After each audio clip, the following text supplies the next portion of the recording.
बहुत पहले की बात है, मैंने स्वामी महाराज से पूछा, उसमें महाराज जी की पुस्तकें नहीं थी ज़्यादा, साधक संजीवनी भी पूरी लिखी गई नहीं थी। तो मैंने पूछा कि पुस्तकें कौन सी पढ़नी चाहिए, तो उस समय महाराज जी ने कहा कि रामकृष्ण परमहंस की पुस्तकें पढ़नी चाहिए। उस समय ये की बात कही।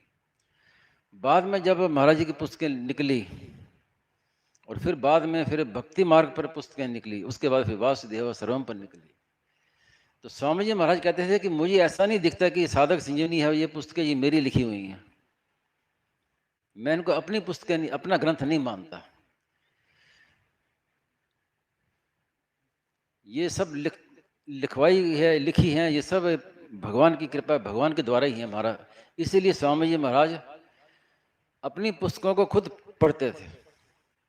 आप सबने देखा ही होगा उन जो पुस्तकें महाराज की, जैसे मानव मात्र कल्याण के लिए और पुस्तकें आती थी, तो उनको बड़े अक्षरों में करा देते थे। तो महाराज जी, मैंने कई बार देखा, जब देखा तो वही पढ़ रहे हैं, और ऐसे पढ़ रहे हैं कि महाराज जी बोलते कि बड़ी मार्मिक बात है, बहुत अच्छी बात लिखी है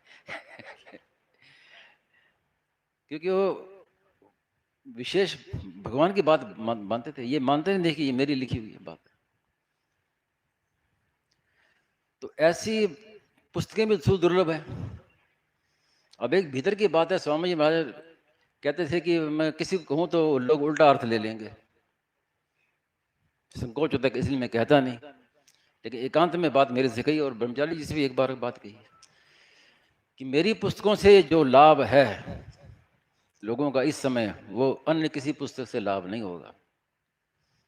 इसलिए महाराज जी के मन में रहती थी कि ये पुस्तकों का खूब प्रचार हो।